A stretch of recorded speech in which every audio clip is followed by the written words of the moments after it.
We are discussing violence, Paul's drunken outbursts where he destroyed furnishings and frightened his children, secret homosexual relationships that almost ended their hardcore, bedroom roleplay and marriage that strained every possible limit. However, that is only the start. This individual is an awful father to the extent that he essentially murdered his own son, and Noah's wife with Alzheimer's has finally revealed details that would help you see Paul Newman as the true monster. Imagine this. Ohio is in 1925, and a newborn is born into what appears to be a wonderful family in the middle. His father has his mother attends church. Everything appears to be typical. However, within that house, everything is going to be complete agony. Just one day. The father of Paul Newman was a violent alcoholic who tormented his family like a crazy person. Paul, the little one, would hide when his father got home, behind his bed.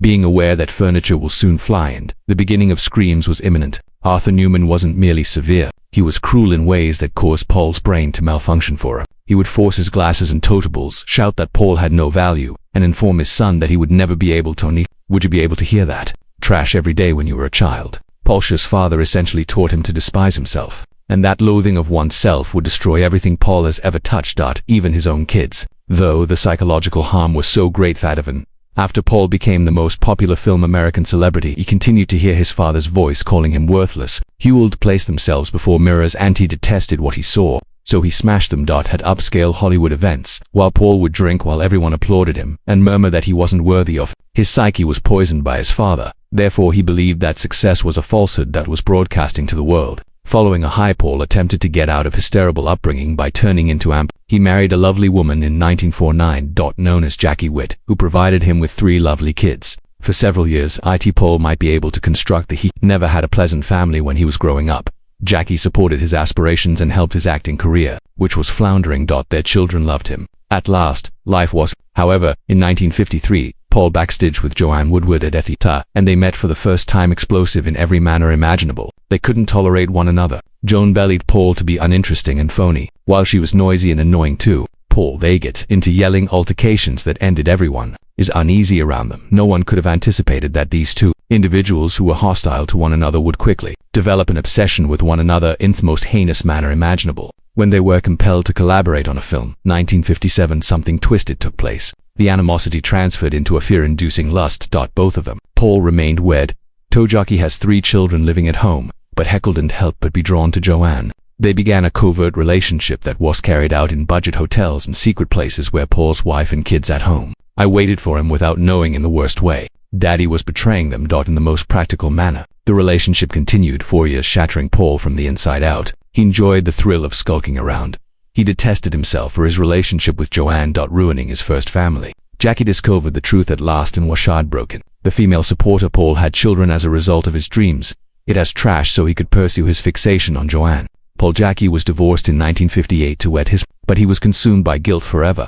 The wedding ought to have been. Paul was drowning in shame, but he was thrilled over his first family's treatment of him. He began drinking to dull the agony heavily, and the really horror begins at that point. The show started. Paul Newman was transformed by alcohol. From the beloved American to a violent creature that frightened his new family, similar to how his father had scared him. The abuse cycle was reoccurring. Paul couldn't stop it because he was too weak. When after drinking, Paul lost his identity, Joanne characterized these incidents as sliving hell. When Paul would shout, his voice was gone. Walls had holes punched in them. Fling furnishings across rooms. Ashley's kids fled in fear. The individual as a movie star. America at originally a furious alcoholic who made his family's life as a misery. Paul would awaken. Woke up the following morning with no recollection of his aggression. However, his spouse and children recalling every awful moment. The nightmare continued for years. Paul would pledge to abstain from alcohol and maintain sobriety for a few weeks before resuming the dangerous trend. His kids strained to see the warning indicators and would go into hiding when Daddy began.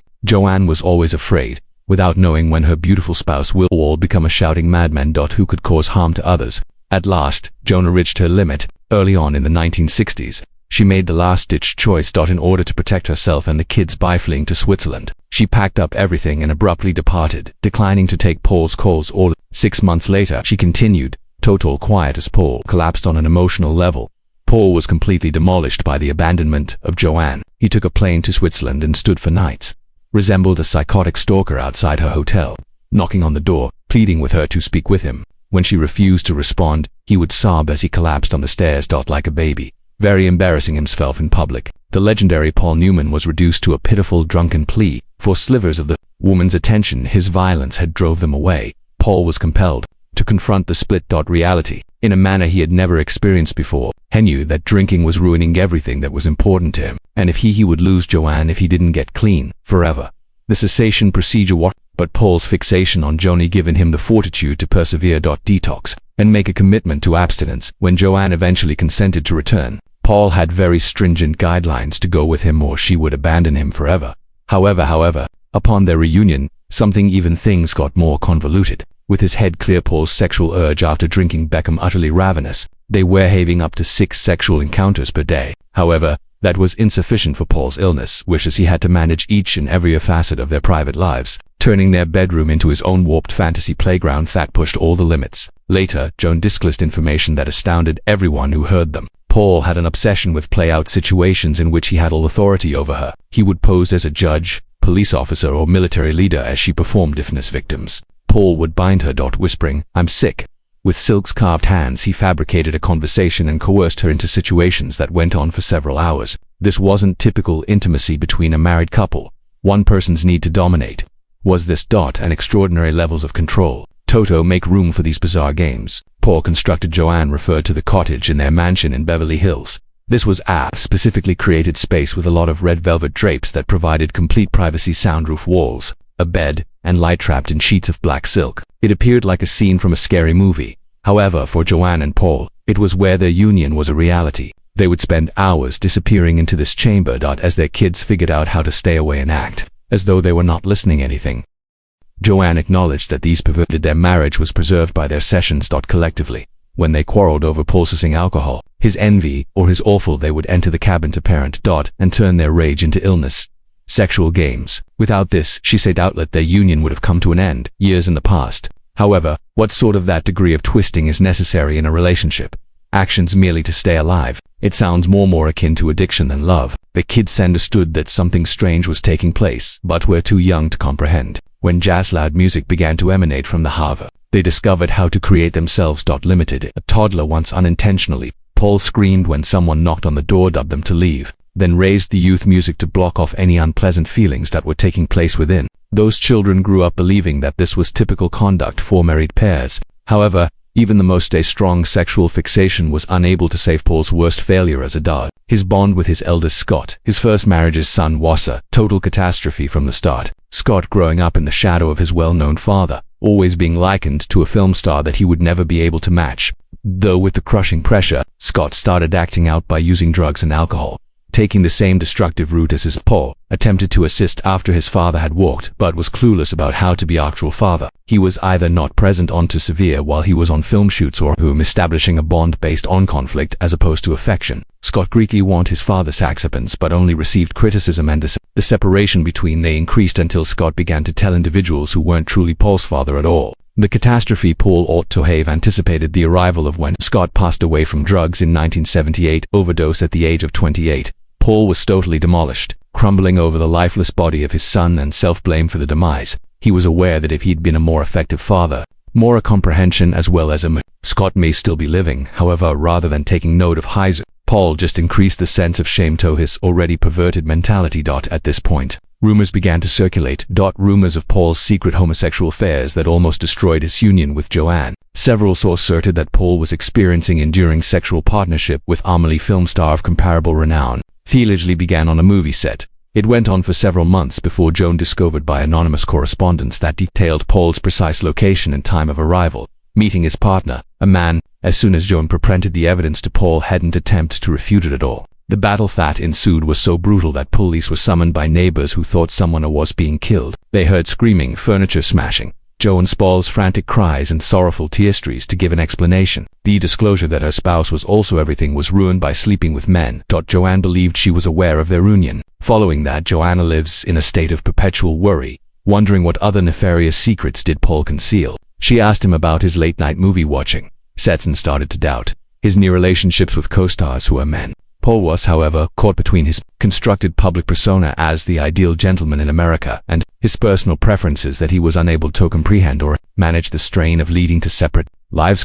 His drinking and aggressive actions were still Despite all of his accomplishments, Paul Newman lived his whole life in the spotlight, feeling like a total phony. Even when he rose to prominence as one of Hollywood's top, he never thought he was worthy of any stars. Of it. At glitzy gatherings surrounded by admirers and accolades, Paul would sip and murmur that he wasn't suitable for focus. He was always making comparisons himself to actual performers such as Marlon Brando. Considering himself merely a pretty face of the fortunate person, Paul's hate of himself was so profound that he declined significant roles in films since he didn't believe he had the talent to deal with them. On movie sets, despite the fact that directors commended Paul would return to his work, trailers certain that everyone was slying to cheer himself up, he would destroy the mirrors in his changing area since he detested staring at himself, observing nothing but void behind the attractive face that brought him notoriety. His nervousness stemmed directly from his psychological abuse from the father, which had persuaded little Paul that he was useless and undeserving of affection. Evanoff, the most renowned performers in Paul's history, included his father's harsh voice in his mind,